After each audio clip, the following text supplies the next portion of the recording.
Welcome to the Brave Talkshow, the show for brave women craving the connection that comes with real conversations. We are four unique women coming together with different perspectives, passions, and experiences. Our goal is to foster healing and connection by making the uncomfortable comfortable. Let's be brave here. Welcome to the Brave Talk Show. Brave women, bold topics, nothing is off the table. Today's a special episode. We're going to give you each of our number one advice for women. We've talked it through. We each have different advice for you, and we're excited to share with you. So buckle up. Join us for today's episode.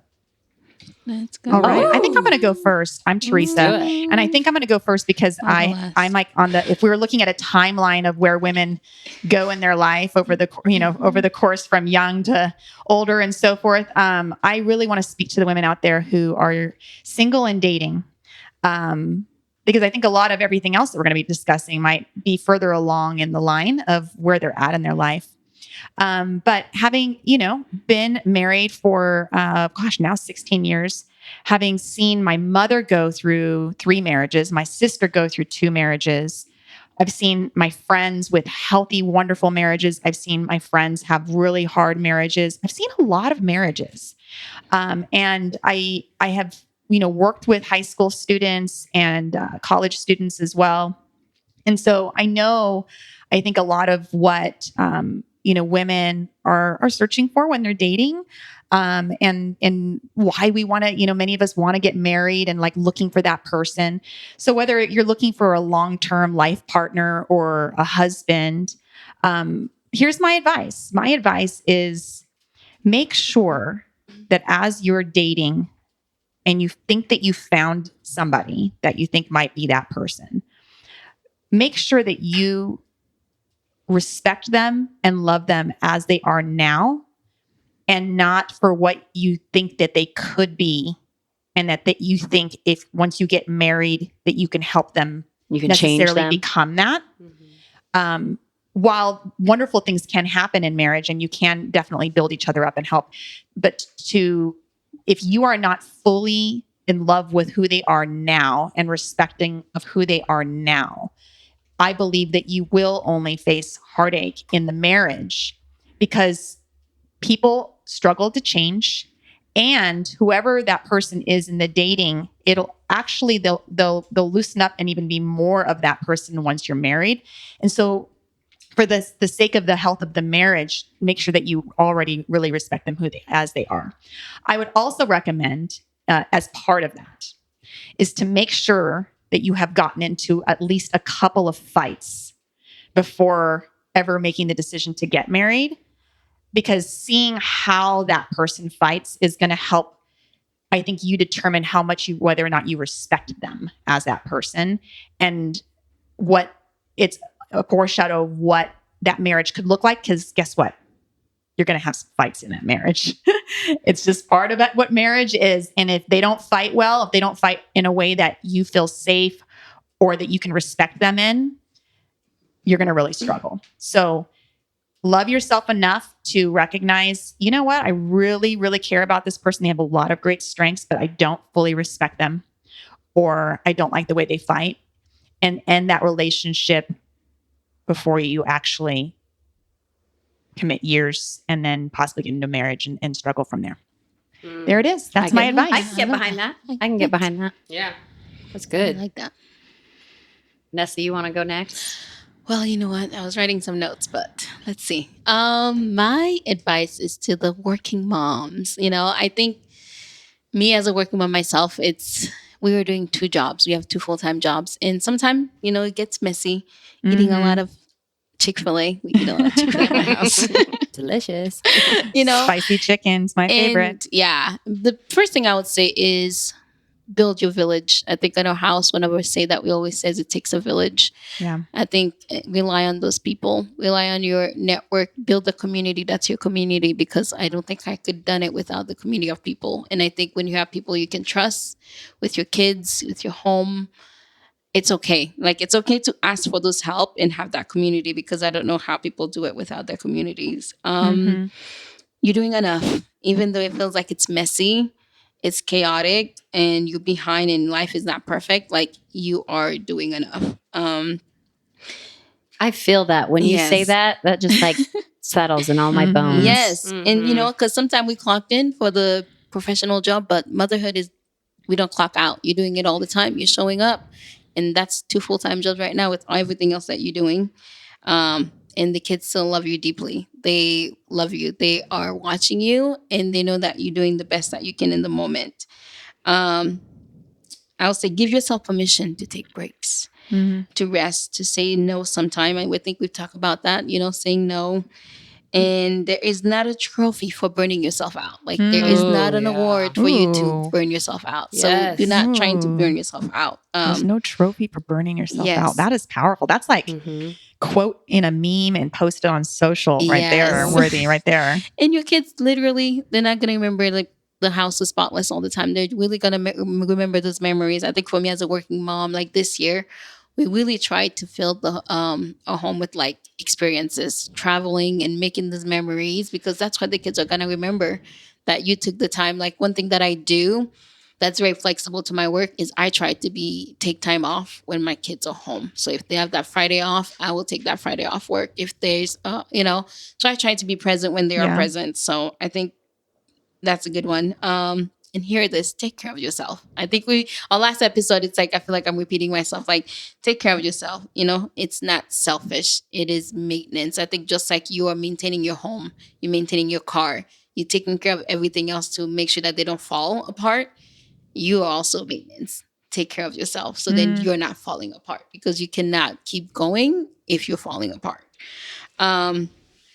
And hear that your kids are proud of you, your partners are proud of you, and they see you, but you have to see yourself.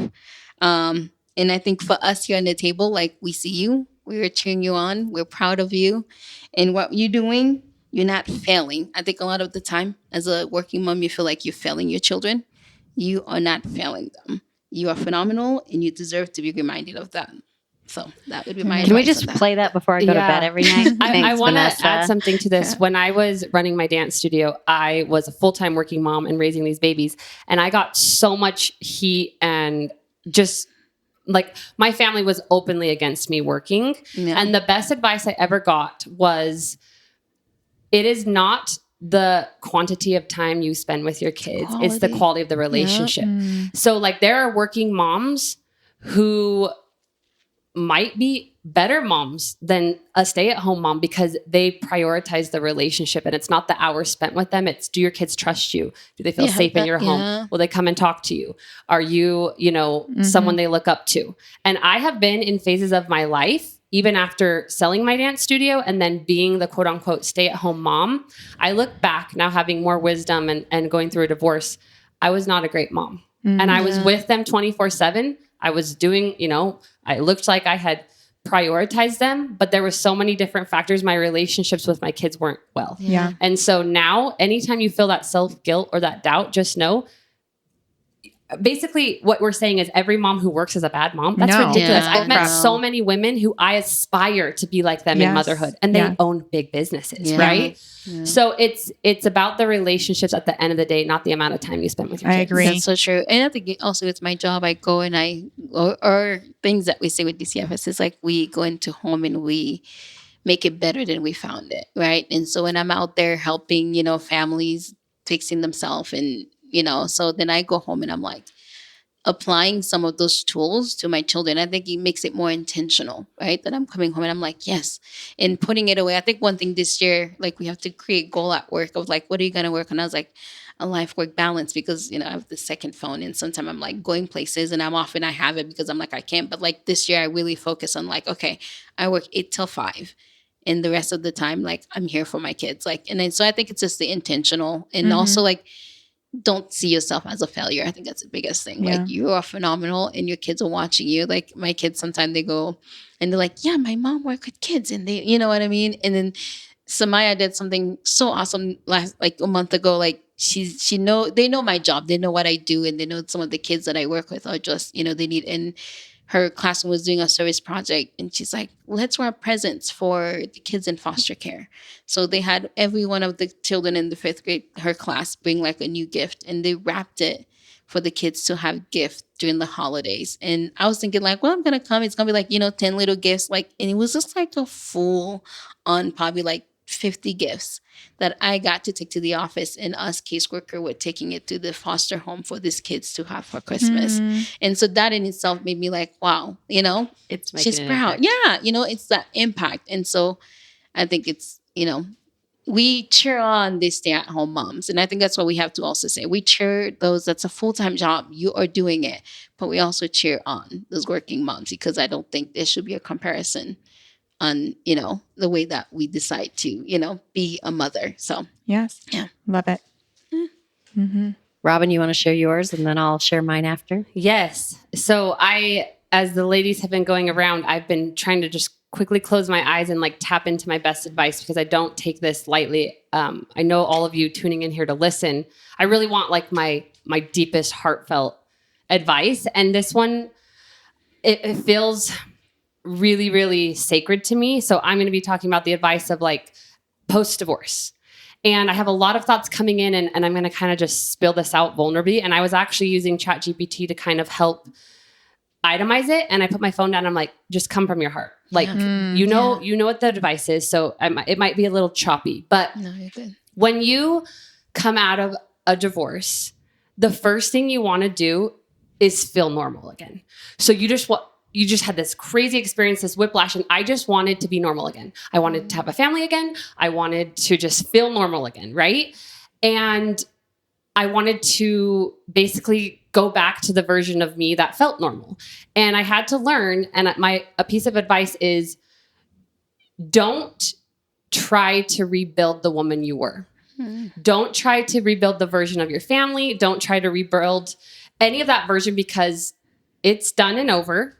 And take the parts that are with you and rebuild the version that maybe you never got to be. Maybe the version that someone told you were too much, or you couldn't work, or do all these things. Like, find yourself. But a big piece of that, and a big piece for me, was like self-trust is now my currency. Like, that is the most important thing for me. And before I ever ask for permission, or before I ever throw an idea out to my partner, like, I make sure that I'm aligned with my values and I trust myself on this decision before I ever let someone else give me their opinion. Because I, and a lot of women, sometimes we're in relationships where the man's opinion is more important. It doesn't really matter. But sometimes we don't trust ourselves. And so we're asking for feedback actually because we don't know what we want. And we're kind of gathering little deposits, and then we'll make a decision. My new currency is, I will never make a decision. I will never, anything I do in life before I feel so solid in it. And then I will allow people in. So don't try to get back to normal, because that normal didn't work. Rebuild a new version of yourself that maybe you didn't ever even dream of, and then find self-trust. That's a lot, obviously, harder than just waking up and having self-trust, but that comes with a lot of tools. Like, therapy is really important. I think a lot of times when women are coming out of divorce, the peak, the climax, was the crisis, like the breaking up of the family. And then it's like the funeral, like the crying, the tears, everyone's bringing you the condolences. And then it settles down, kind of like those who pass away months later. You're alone. Yeah. You don't have support anymore. Like, And you also don't even know how to live your own life, because you've never done it alone. I now have to make 100% of the money. I now have to 100% be the feminine and the masculine. There's no disciplinary in this house. I now have to, you are actually walking. The most delicate part of divorce, I don't think, is the crisis. It's right after. You are left to do things that you have never done. And you are left to make some of the biggest choices of your life when you are skin and bones. You know what's so beautiful into this too? The thing you just said that kind of like relate. It's like the advice you give for like people that are getting ready to marry, kind of like correlate of like knowing yourself, having that, getting to know somebody, because then after the divorce, if the divorce were to happen, you were literally left alone to carry yourself. So it's kind of beautiful There was no one carrying me. Like I had to fully rely on myself. And honestly, that was the best gift I was ever given. Full self-reliance and full self-trust. I outsourced so much of all parts of me for approval, for what I thought I needed in my spirituality and different things. And I had to bring it all back home. And that was really scary. And that was a lot of work. And it was overwhelming. Again, in the time where I am skin and bones. I have been through the most horrific thing. I don't have the meat on my body to sustain myself and these kids. So just that's also where I have now built wisdom and resilience and compassion and empathy. And now, 3 years later, I'm better making choices for me and my family. To give yourself an example, I wanted my life to go back to normal so quickly. I got in a relationship very quickly, which is awesome. That's still the relationship I'm still in. If I could go back, I would have given myself a little more space, but I'm still in that relationship. And so it is what it is. I'm learning, right? Yeah. We got engaged really quickly, only after a year of being married. And it's been almost 2 years now from our engagement. We are not married. There is no wedding. There is no engagement. And this is like I don't share this publicly, but this is me being fully vulnerable because I'm not ready for that yet. There's still pieces of me that I need to move back together. There's still dynamics with me and my new partner I want to feel a little more trusting of. And so be okay to say, never mind. Be okay to pause. Like I get asked all the time, when's the wedding? When's the wedding? And online, I have felt this pressure to be like, it's coming. We're just waiting. But if I'm being honest, I don't want to get married right now. I still need more time to build my self-trust. I still need more time for my partner to activate into parts of him that will make our relationship feel more secure. So giving yourself time, space, and trusting yourself. And because I trust myself, I can make hard decisions that my logic doesn't try to talk me out of. No, just get married. That makes sense. You want stability. You want to build a family. My self-trust is like, I know you want that so badly, but like, that is not what you should be doing right now. You know what? I think it's beautiful, and I don't think you give yourself grace for is just like you've been able to get there because like you realize like, oh, I moved too fast. I did like that understanding of like, I know where I'm at. You know, I think you have to understand like how much work that takes for you to get to the point to be like, I am in a relationship, but I'm not there. Yeah. I need to do this and this and this. Because a lot of the time people get in relationship, they're supposed to divorce and they're making the same decision again. But like you beautifully, it's like you're like this flower that's like regrowing, like, you know what I mean, after your divorce. But like it's been beautiful to watch you just like transform. And I don't think you give yourself enough credit to know like you are like healing beautifully. You know what I mean? Because you're really not rushing. Because a lot of people I see would just rush and like, oh, I have somebody, I have these kids, I want this perfect life. And that's what I wanted. And then going to the same thing, but like, it's just so beautifully like how you've like literally grow. Like you have to give yourself grace for that. Well, that means a lot. And for anyone listening, it was beautiful disaster because it hasn't looked actually beautiful. I appreciate you saying that, but it has been a lot, right? We're just saying, Vanessa's saying we're proud of you. Yeah, we're proud. Like grace, like we know it has it. We've seen it. Yeah, but you handle it. It's just beautiful. We're very proud of you the way that you've handled it because thank you. And there's been things that I'm really proud of that I've handled it, and there's been things that I'm also not very proud of. Yeah. So also having that compassion for yourself and that grace, but then the honesty and just the honesty. But I feel like the awareness piece that I never had, and I have it so deeply now, is from building trust with myself. And so, just to wrap it up, it would be, don't try to get back to normal. I know that's like the first instinct is you just want to feel normal. The normal is not where you want to live anymore. You rebuild yourself, you reinvent yourself. And it's actually terrifying, but it's so cool. I eat foods now that I never ate. I do things now that I never did, traveling all around the world. I prioritize things that I never did. And like the version of Robin that served me for that time was that version. And don't try to go back to that version. Go to the new version and then find your currency of self-trust. That's changed it for me. And having compassion. Which leads me to my advice. Which the reason why I'm going last is because I feel like mine goes over. Yeah, it goes over all time. It spans all time periods in a woman's life, from the elementary age, all the way to your deathbed. Honestly, and this advice is coming from years of my own experience, and then also years of being with other women, holding retreats and meeting other women. And then also just an experience I had last week. So my advice is to become more compassionate to yourself. Very compassionate. I thought Vanessa did a great job talking about being compassionate to the working mom, right? Like just validating yourself and giving yourself some grace and some credit where it's due. We don't do that enough as women. So I'll share the experience that I had last week at Pinners conference. Pinners was wonderful. I sell clothing. I sell women's outdoor clothing. And I had a dressing room in my little booth. And my goal was to get women to try on the pants. My pants are my best sellers. And I found out that everybody who tried on my pants bought the pants. Nice. They're that good. Okay, I'm just going to put a little plug in there. They're so good. And so my goal was to get women to try them on. And time after time, woman after woman, they were just nitpicking their bodies. Oh, I don't know. My thighs are really big. Is it going to fit my butt? Oh, my waist is bigger than my legs, or my legs are bigger than my waist. They would just pick their bodies apart. And it was heartbreaking, ladies. It was heartbreaking. And I thought, I'm listening to women all day for 3 days pick apart their bodies. Like, why are we so mean on that? And I would look at them and I'd be like, you're adorable. You're beautiful. You're perfect. Like, why would you pick yourself apart? And I think we focus so much on not just our outwardly appearance, but also our performance. That I'm like, we need to all be a little nicer to ourselves.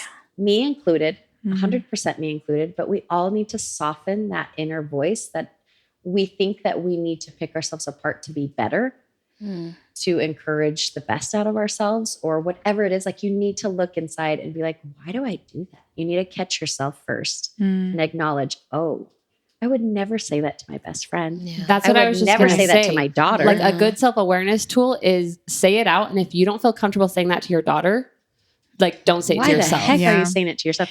But we do it. I saw it for 3 days straight. Women just picking themselves apart. Which is ironic because I think, I know there's obviously outliers, but as women, I think we naturally are more compassionate. It's just part of how most women are built. Of course, there's obviously variations, but in general, women, I think, have that as a gifting. But why aren't we that way towards ourselves? It is interesting. Yeah, we do that with everybody else. We naturally are kind and compassionate to everybody else. We are built that way. Okay, wait. Actually, I have a very polarizing negative to that. Ooh. We haven't got time for that. Just kidding. Okay, so I had all this about same conversation just here. the other day on my retreat. That's why I was actually stepping out to go grab something. Like, wait. I actually don't think we were born like that. If you look at our little girls, they love themselves. They look in the mirror and they're the prettiest thing ever. And they love themselves. Wait. Go back. I need a correction or clarification. You don't think we're naturally born picking ourselves apart? Yes. No, I was saying we're naturally born being compassionate to others. Never mind, guys. Sorry. But now that we've got the clarity, let's still talk about it. What I'm saying, so I had someone say, like, it's just the natural thing the woman does is to beat herself up. And I was actually, it was my partner. And I said, absolutely not. I said, I've raised daughters and I owned a dance studio. And those little girls that I taught dance, I had thousands of kids come through my doors. They thought they were the most beautiful dancer on that floor. They thought they were number one. They thought that they were so gorgeous. But somewhere along the way, we are taught to be rude to ourselves, whether that's by our mother, whether that's by the feminine in our life when we see them being so self-critical, by the culture, by the movies that we watch, the social media, by all the things we're infiltrated with. So our natural being is actually so compassionate and nurturing, even to ourselves. But somewhere along the way, wherever we live in our situations and our, just our environment, it becomes normal. But here's the scary part. And acceptable to treat ourselves like that. And that's where the issue is, because it is not normal. It is not, your body and your soul don't want to just beat the shit out of you every single day. Your soul and your heart want to make sure you feel loved. It's not normal and it should stop being acceptable. And that's where we actually have to start. Exactly. And I think it is okay, because this is the thing that it's funny, because it's not funny, but I think like in our house, that's different. Like Samaya, her belief in herself and her, like, she's beautiful in a way. She's danced. She's an amazing singer. And she went to go see a show and she come out and she's like, I can do that. Like, that's easy. And I feel like we have to make it acceptable because she didn't compare herself to the, she think, oh, that was beautiful. But she's like, I can do that too. And there's a confidence in her. And I think it's okay to normalize for our kids to be overconfident in their look and things and saying it. Because because if a kid, I've seen people say like, well, I'm very beautiful. And they're like, well, you don't want to keep saying you. Like people doesn't want to hear that. Be humble. We should be normal. Like the other day I was in the house and I was like getting ready and she sees me do it. So she does it. And I was like, like, how do you feel that you have like a beautiful wife? Like, I'm just like beautiful walking around. Like I need to be in Hollywood, And the kids were just laughing. And I'm like, and I'm like, it should be okay. And so somebody's going, she's like, oh, I look great. I look amazing. And then my oldest like somehow, and I was like, no, let her do it. This is her confidence. And it takes one person to be like, well, stop being this, be humble, stop talking about your look. And I'm like, why don't we normalize that? Absolutely. Instead of she's not saying she's prettier than somebody else. Yeah. Exactly. Not comparing. She's just loving herself. And I think we need to encourage our girls to do that. Like, as you say, like when they're little in their little princess dresses and like, they're yes, just, you are the most beautiful thing go in ahead. here. Yes, you're the most talented. Yes. So I have a funny story with that. Well, not a funny story. It's just a really poignant story with that. So I grew up picking myself apart and thinking that I didn't have friends because I wasn't beautiful, thinking that my life would be so much better if I was pretty. Yeah. Everything in my life was bad because of my physical appearance. And it's so sad. Which is so ironic because you're one of the most beautiful women I've ever met. I know. So nice. You're so nice. Bombshell blonde. Perfect. Bombshell blonde. I saw you look yesterday. It's a little black outfit on. Come on. Stop it. Now you're making me feel self-conscious. Anyway, I grew up and I feel so sad for little Brittany because little Brittany really did let that control her life. And now I see my little Clara who's turning 12 and she is me. She's my mini. And so I see her starting to pick herself apart and say all these, and I'm like, that's what I was. I looked like her. Like her body is my body. And I thought I was so fat. I thought I was so fat. And I was like I wasn't fat at all. I was Clara. She's perfect, literally perfect. And so I see her talking negatively to herself. So then I've started being like, Clara, you look like me and I'm pretty. Yeah. And so you are pretty too. And I like literally all the time. She'll be like, I wish I would have got more of dad because she got my bad eyes, my bad teeth, like all these things. I'm like, I'm sorry. But I'm like, hey, you pretty. Yeah, you're pretty. Yeah. So I've learned that I have to acknowledge that I'm pretty in front of her, because she looks just like me. Yeah. Britt, that is like so powerful. You are breaking generational trauma. I grew up in a family that my mom hated herself and we all knew it. She never called herself pretty. And guess what? I mimic that. I do the same thing with my kids. Like they know how highly I think of myself. Yes. And I was always told, stay quiet. Like even when I like ran my dance studio, like it hit 7 figures and my mom was like, don't tell anyone how much money you make. I'm like, what? Like everything was downplayed. Like, and I love what you first said. Like, let's normalize giving them more confidence because we know people are going to suck it out. Yeah. So if they don't have a lot and then people suck it out, they're going to have none. Like even just last night, if you go to my Instagram, I had one of those moments that I would have never even said 5 years ago. And I'm sure my mom is repulsed, but I got on and I put some pictures and I was like, I am so proud of myself. I am so successful. Look how far I've come. Yeah. And if it irks anyone on the internet, that's because it's triggered because you want to feel that way about yourself. Yeah. I am very confident in who I am, but I also make sure that I don't just build confidence around looks for my children.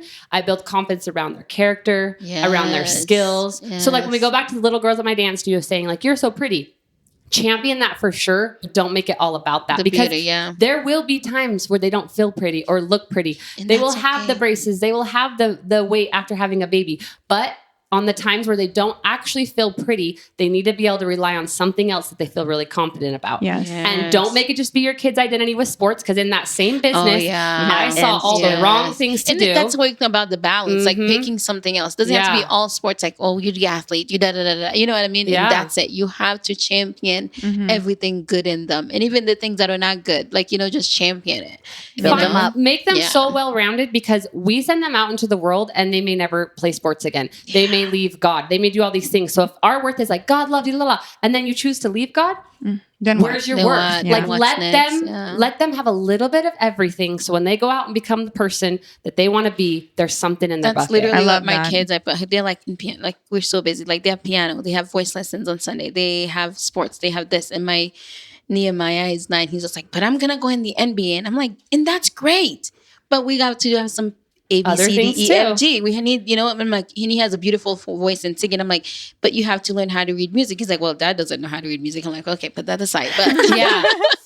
And I love that. But like even go a layer deeper outside of like sports, like Performance. I want my Yeah. kids to be like, you are so compassionate. Yeah. Like you are an empath. You always know when mommy's feeling sad. And you're so Like sweet. that's Yes, a skill. those You are a things. great friend. You're a great Caregiver. listener. Yeah. Like our basic core skills need to be The championed. basic. Right. And then help let them vocalize that. And how do they do that? It comes from us ladies. Right. And Walk you have around to. talking about how great you are, how big your heart is. Like I'm bringing dinner to a lady in my ward, and like that's so funny. I say my ward because it's like I was like, Robin, what haven't you told us? I'm Okay. not LDS. I'm like plot twist of the The century. faith journey. Just What kidding. happened here? No, so if those of you who are listening, a ward just means like a community of people who go to the same church. A congregation. A congregation. And I've since left that, which is a whole nother series we could talk about. I'm bringing dinner to someone who had a baby, and my kids are like, why do you always bring dinner to people who have babies? And so like, tell them. Yeah, the Because, reason. you know, like I have a big heart and I know what it feels like to like have a baby and to not have Yeah. support. And I want to be a good person. Like it's okay to talk about your good qualities. It's okay and it's to do also those to things. champion and the kids too. Like once again, Nehemiah's like that, but like he will come home from school and he makes food for everybody. He makes the noodles, he makes the things, and then he'll go and serve. You know, that's what a his gift. thing. That's you know, his gift. that's his gift. Champion And then so that. it's like breakfast. Like Yahosh will be like, Nehemiah, he'll wake up. He's like, let's go make breakfast, and he'll go make breakfast for everybody. And I think those are the things that you want to champion in them too. Like say if it's not just the sport. So Yeah. So we have performance, we have our looks. Let's give it a name. Is it just our qualities?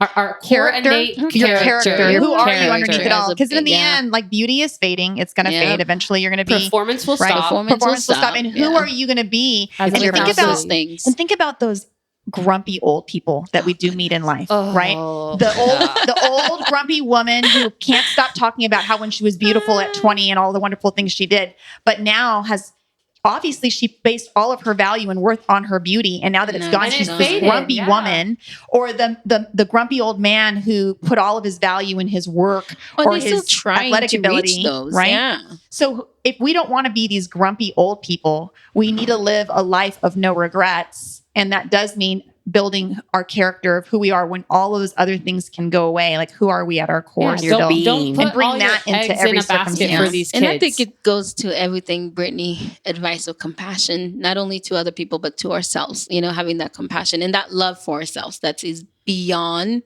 the surface level, but deep inside who we are and who we are to ourselves. Like when you were giving the advice about marriage, I'm just like, people that are running, like before you went to a marriage, have a relationship with yourself. Like that's something I always tell my friends, like have a relationship with yourself first. A healthy A relationship. healthy relationship right? Yeah. with yourself. Because then that allows you to go in on a marriage, not relying, because you want to have that partnership, but at the same time, when you don't have the self-trust and the self-love, how do you expect somebody to love you if you don't even love yourself? And how can you love someone well if you don't even know how to love yourself well? Exactly. If you Well, do not and- have the skill set of being in a relationship with yourself, you're going to be not a great partner. Yeah. I've noticed being married to the same man for 18 years, my relationship with myself, like when I'm good with myself, my relationship with him is better. And I don't need to divorce him or leave him to get to that spot, right? Like I can pull back and work on myself instead of looking at him and what he needs to fix. I can look at myself in the mirror and be like, okay, but how's my relationship with me? And 100% of the time, when my relationship with him feels off, it's because my relationship with me is off. Yeah. 100%. Well, that was a great episode, ladies. That was We good. could That's a talk great forever. advice. Sure Yeah, we can. good advice. So I good. loved everything that all of you said, and I feel like I could stand behind all of it. And I hope everybody gets some good insights from this episode and leaves feeling a little bit stronger And and leave more some confident. advice in the comments too. Let other Love people know. Yeah. Yeah, if you're liking this episode, it hit, it landed, share it with someone you love, re-listen to it, save it, and please show up in our comments. We love getting to know our Brave family. Amen. Love it. Bye. Thanks for joining our Brave conversation. If you enjoyed this episode, be sure to leave a positive review and subscribe to this podcast for more Brave conversations. We encourage you to be brave and continue the conversation on our social media platforms everywhere at The Brave Talk Show. See you next week. How you do the things that you do.